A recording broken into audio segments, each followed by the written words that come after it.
Nag-down na siya ng ito na yung kabuuan ng payment. This is na lang niya kasi 7. So today meron na naman tayong mentor guys. So ang business nila ay Juan Lucas. Ang binebenta nila is mga sushi, maki, ganyan. And ang nakakatuwa dito kasi nag-message siya sa akin nitong March this year, 2025 lang. So sabi niya 2 years daw siya bago nagkaroon ng lakas ng loob para i-message ako. So doon ako nagulat na matagal na pala niya akong gustong tanungin regarding sa business and now matutuloy na. Kasi dalawa na din pala yung branch nila kaya nag-decide na rin siya magpa-franchise dahil marami na rin nag-i-inquire sa kanila. So papunta na sila, nagre-ready na sila sa parking kaya tara, samahan niyo ako.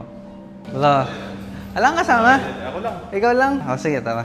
Ano yung naging turning point mo? Bakit gusto mo na siya ipa-franchise? Madami na kaming inquiries dati pa. Dati mga 3 years ago.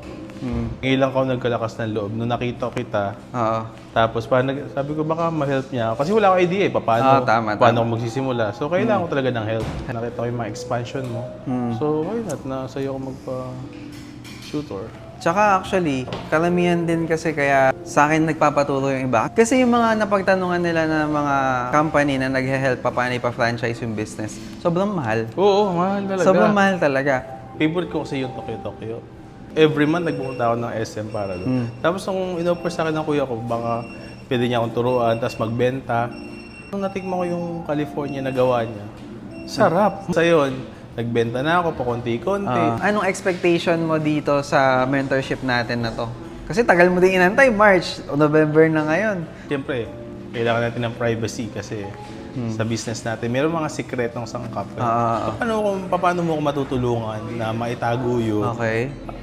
Pero na-share ko pa rin to sa mga franchisor. Okay. Paano tulungan yung mga franchisor? Siyempre, kasi nag-franchise sila sa akin. Hindi naman matatapos dun yung communication namin, di ba? Relationship namin. Baka doon mo ko matulungan. Paano ko ma-maintain yung relationship? Ang good news naman doon, lahat ng expectation, Nico, matuturo ko lahat yan sa'yo. Okay? Ganda yung sinabi mo yung may access sila doon sa sikretong sangkap pero hindi nila malalaman kung ano yun. Oo, yun. Diba? Ayun ang gusto ko. Nakaka-excite kasi lahat ng mga sinabi mo expectation, matuturo ko yan lahat sa'yo. Saka pang 5 ka na business dito sa Bataan na nagpa-mentor sa akin. Kumbaga parang susuotin mo lahat ng hats eh. Ikaw yung janitor, ikaw yung business owner, ikaw yung marketing. Lahat yan ikaw eh. Pero eventually, habang lumalaki yung company mo, ang goal mo lang talaga maging business owner. Okay. Yung ibang hats mo, ipapasa mo na yun. Ayan yung isa ko pang kinakatakutan. So, pwede mo pa ako matulungan dyan? Oo naman. Kasi parang nag-worry ka sa quality. Quality. Kung paano nila gagawin. Madali lang yun. Kasi nga, lahat yan, na-experience na namin. Ito yung isa sa mga hardest lessons na natutunan ko. Kailangan mo talaga i-delegate. Kung gusto mong lumaki So, ang goal mo kasi dito, Nico, kailangan mong makaalis sa business mo. What do I mean by that? Taran yung business mo kahit wala ka. Yun yung totoong business kasi. Kasi parang ganito, sari-sari store, di ba? Follow-up question lang. Naranasan mo na ngayon yan? Yung nagrarang business mo kahit wala ka? Di ba nag-Australia kami? Wala akong doon. Parang never ko siya tinouch yung nag-check or what. Ganun. So somehow, hindi pa totally. Kasi nag-worry ka pa rin. May konti pa rin worry. Meron pa rin. Pero hindi na tulad dati na, alam mo yun, talagang occupied lahat ng time ko. Lahat ng iniisip ko puro eto. So somehow, nakakaalis na ako na hindi ko na siya masyado iniisip. Okay? Hindi ko siya masyado iniisip. In a way na, kasi nga, may mga trusted na ako na tao na alam na yung kailangan gawin. Ayun yung sinasabi ko laging analogy na, kunyari, may sari-sari store. Diba, ang tingin natin, uy, may negosyo siya, sari-sari store. Pero, in reality, ang tawag sa'yo, self-employed. Sa mata ng mga kapitbahay mo, may negosyo ka. Pero in reality, self-employed ka. Hindi ka nagbe-business. Ibig sabihin, bumili ka lang ng trabaho.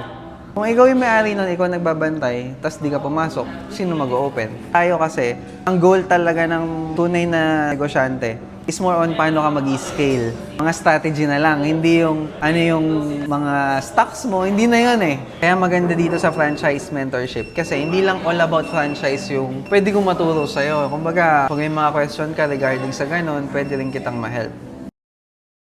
So yun guys, katatapos na ng first session namin ng franchise mentorship para sa Juan Lucas Business. So para sa mga sushi lovers dyan, ito na, meron na mag-open na pwede nyo i-franchise, no? So nag-down na siya ng 35,000. Ito na yung kabuuan ng payment. This is 15K. Yung other 20K, i-Gcash na lang niya kasi 70K yung total na franchise mentorship session natin. 3 session siya. So ngayon, tatanungin natin kung ano yung experience niya, kung ano yung feedback niya sa mentorship, kung marami ba siyang natutunan, na-meet ba yung expectation. Okay, so yun. So far okay naman. Madami na ako naintindihan sa mga tanong ko. Parang ang dami kong gustong gawin at gustong i-share para sa mga gustong mag-franchise para sa Juan Lucas. At excited ako sa mga assignments. Parang feeling ko kaya ko na. Gusto namin i-share yung business namin sa iba. Makatulong sa iba. Sulit ba yung binayad mo? Oo. Sa first session pa lang, ang dami ko lang natutunan eh. What more po sa second, third. Saka maganda dito, hindi lang puro franchise talaga yung mapag-uusapan. Kahit na anong mga tanong sa business yan, pwede rin ako makapag-share sa inyo ng mga strategies na ginagawa namin at mga pinagdaanan namin experience. Kaya if interested ka rin magpa-mentor on how to franchise your business, so message mo lang ako dito sa TikTok account ko.